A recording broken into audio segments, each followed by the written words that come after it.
And here's what's making headlines in the United Kingdom. The discord seems unending between Prince Harry and Prince William just ahead of King Charles's coronation.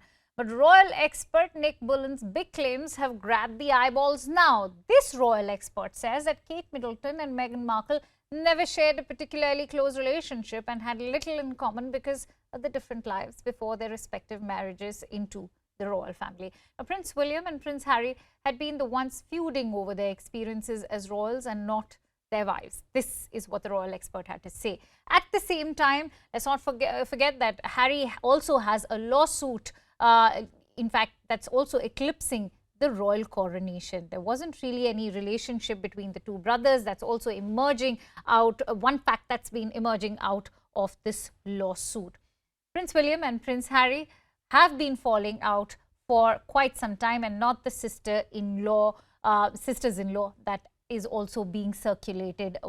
As the tussle continues between Prince Harry and Prince William, the big question now arises is, will this tension die down anytime soon, or will it cloud King Charles's coronation? Let me quickly bring in Sanjay Suri of CNN News 18, who's joining me live at the moment. Sanjay, first of all, let's talk about the phone hacking trial. Is this now turning out to be a terrible distraction, one that the UK royals can't afford before the coronation?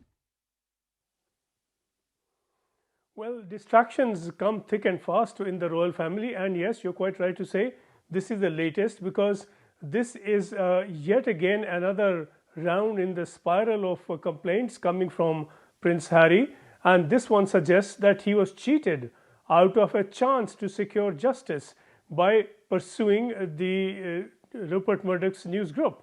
And he says that he has been the victim of unfair practices at the hands of that media group, that he sought to get legal redress. He was supported in that by the late Queen, but that he was done out of it almost behind his back, because William, in a similar lawsuit, came to a settlement with the Murdoch group, and therefore Harry's claim was neglected, sidelined, that the palace did not pursue his claim either for a legal action or by way of settlement. They did that for William and not for him, when the grievances were similar and at the same hands. This is now the subject of a matter before the court in London, and we are expecting a decision on that shortly, but so far we have no outcome in sight, or likely yet suggesting which way this might go. But certainly at the moment it is very clear that this is an issue that is of concern to Harry, and anything of concern to any royal is now very much a public matter. And yes, this is being aired about just ahead of the coronation. Absolutely. And Sanjay, as you rightly mentioned, a lot is boiling down to Prince William's secret settlement with the Murdoch firm. Tell us more about it. At the same time, is this now going to be the latest point of fissure between William and Harry? Well, this certainly is the latest that has surfaced now. Clearly, this has been a source of friction for some time, as have been many issues that have come up between the two, and we've been talking about a fallout. We've been seeing also reports of actually is falling down when Harry said he was punched by William and he fell down when they were trying to sort family matters out. So a peacekeeping meeting turned out into a punching game where one threw the other on the floor. It's as crude and as straight as that. Given that we've had no signs of reconciliation since, the separation has only grown wider, right, and that separation now stands as wide as the Atlantic Ocean, and we are seeing absolutely no move towards reconciliation. Certainly Harry's very touch and go visit will not be a move for reconciliation. He's coming to do the minimum by way of protocol, then departing. It does not seem that we are going to see any sort of coming together at all in the foreseeable future. Absolutely. It's bound to take a toll on the King's coronation as well. Many thanks to you, Sanjay, for bringing us the latest. And with that, in fact, let me also introduce my guest today. I'm joined in by Richard Fitzwilliams, who's a royal commentator and joins me live from London. Many thanks to you, Richard, for joining in. As I was asking my colleague Sanjay, this entire phone hacking lawsuit of Prince Harry, and if we especially talk about the secret settlement that was done between Prince William and, of course, even Rupert Murdoch, is this now going to spell doom for the already troubled relationship between Harry and William? Well, it certainly won't improve it, because the Sussexes believe that the palace, in collusion with the press, more or less forced them into exile, and the press, of course, of the Sussexes, the relationship is absolutely terrible.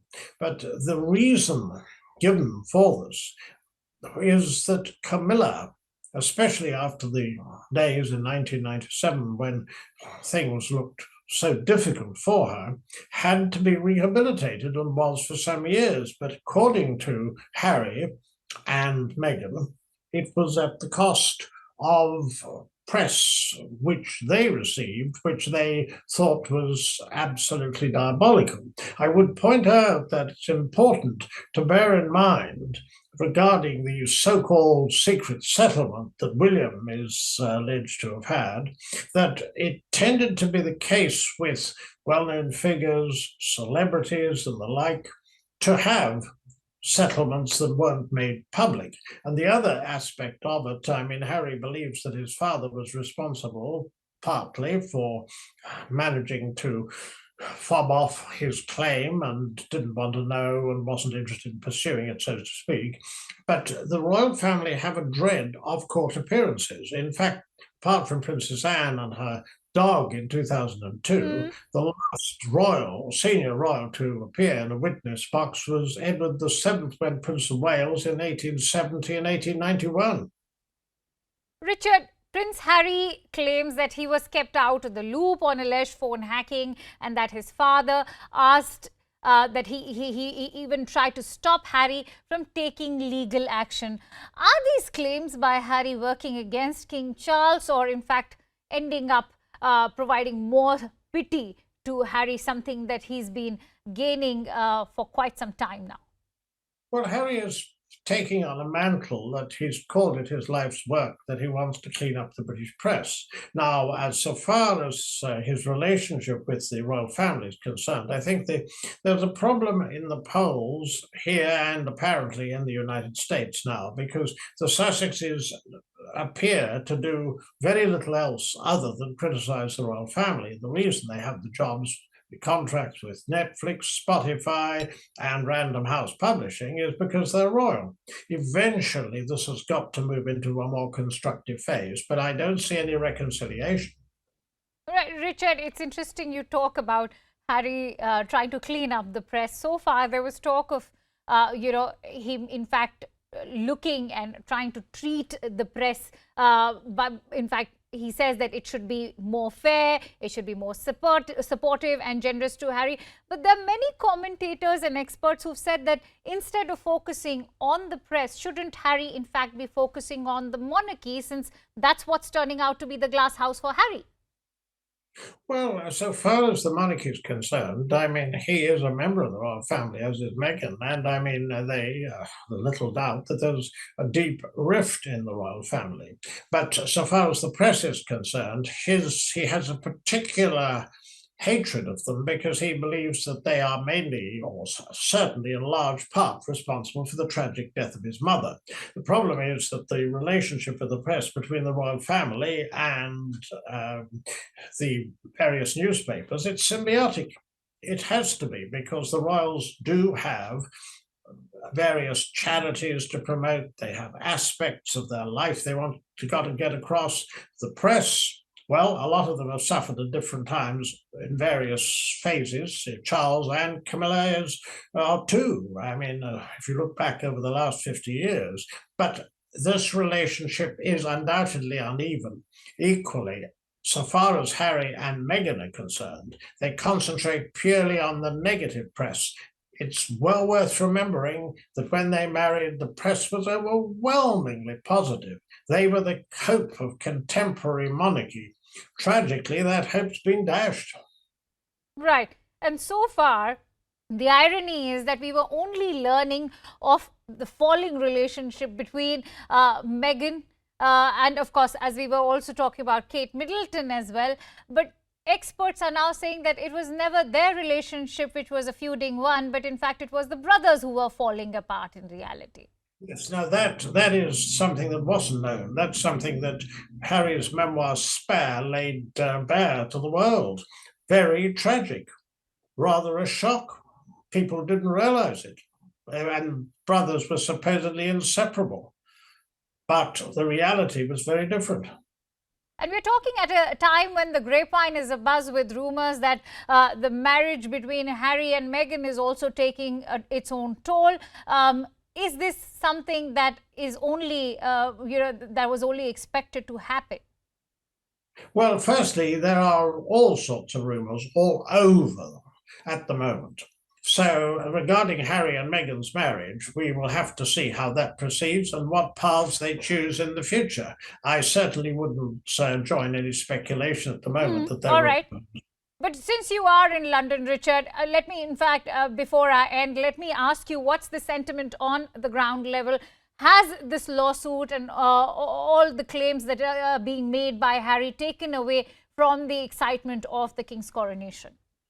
The answer has to be that it's taken a lot of publicity beforehand, that it's dominated some of the run-up, but we've got a fabulous spectacle which will be rich in ritual that has come down to us from the centuries, and also there's a 3-day holiday weekend plus a bank holiday.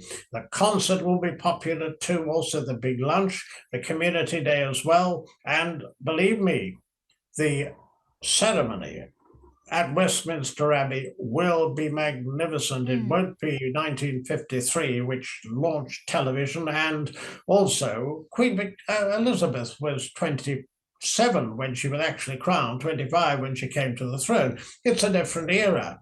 Both the king and queen are in their 70s. But my goodness me, the British can put on a show, and believe me, Westminster Abbey will be absolutely fantastic, and the world's eyes will be on it, not the Sussexes. Wherever they are, Harry is somewhere in the audience prominently, or the congregation prominently. Meghan in California, that's her choice.